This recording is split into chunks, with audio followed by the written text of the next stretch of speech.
Днес се потапяме в дълбините на балканския фолклор, за да се срещнем с едно, наистина изумително създание. Говорим за страховитата хала. И отговорът, разбира се, е халата. Същество с толкова чудовищен глад, че не му стига само земята, посяга и към самото небе. Добре, ето как ще подходим. Първо ще се запознаем с халата. После ще видим колко много лица има. Ще надникнем към космическите й апетити, ще разровим древните й корени и накрая ще разберем каква е била връзката й с хората, едновременно приятел и враг.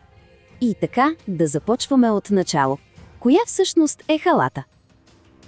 Халата, или понякога наричана Ала, е женски демон, който идва право от българския, сръбския и македонския фолклор.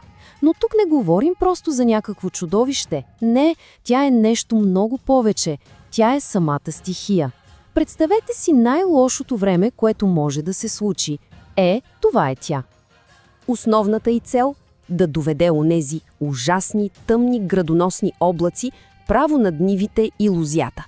Всичко това само за да унищожи реколтата.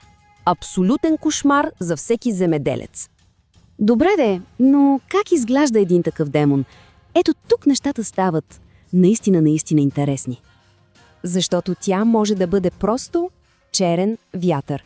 Невидима, безформена сила, която усещаш как помита всичко. Или пък може да се появи като огромна чудовищна змия. Не просто змия, а такава с 6 крила и 12 опашки. Истински кошмар, нали? А понякога приема формата на могъщ бик. Значи, говорим за пълен хамелеон, черен вятър, мъгла, гигантско змиеподобно същество, женски змей, бик, дори може да обсеби човек. Тази нейна способност да сменя формата си я прави абсолютно непредвидима и, честно казано, още по-ужасяваща. Обаче, оказва се, че унищожаването на реколтата изобщо не е било върхът на нейните амбиции.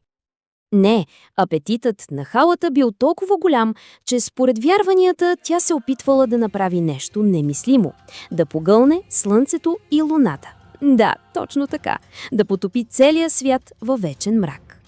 И ето го и народното обяснение за слънчевите и лунните затъмнения.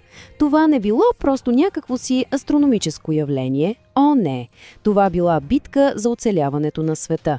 Хората са вдигали шум, били са камбани, дори са стреляли във въздуха. Всичко, за да изплашат демона и да спасят слънцето. Петната по луната пък, това са вечните белези от зъбите на халата. Добре, но откъде се е взело такова комплексно и могъщо създание? Нека се поразровим малко в корените му. И се оказва, че халата не е съвсем сама. Тя има общи черти с други известни демонични фигури, като да речем руската Баба Яга или гръцката Ламия.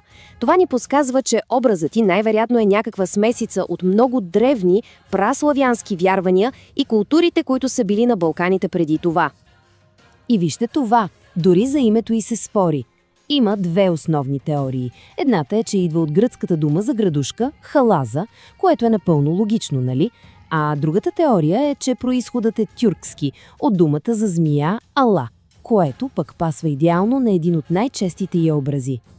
И точно когато си мислим, че сме я разгадали като абсолютен враг, се оказва, че връзката й с хората е била доста по-сложна.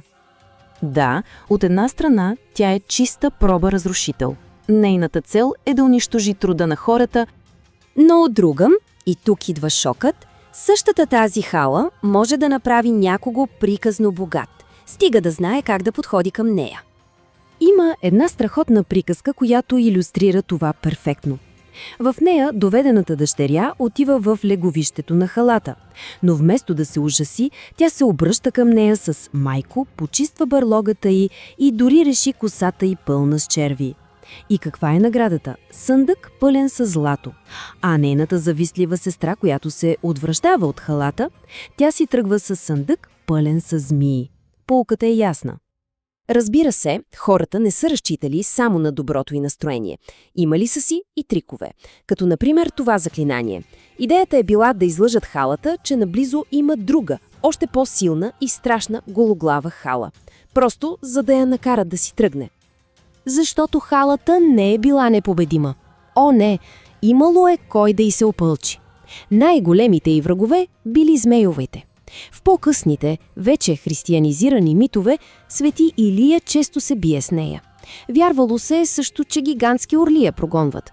И разбира се, хората, с техните магии и хитрост.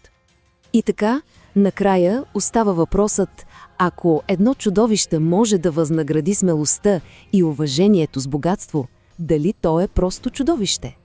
Халата е едновременно демон на унищожението и източник на благодат. Заплаха за света, но и покровител. И може би точно тази невероятна сложност я прави толкова жива в народната памет и до днес.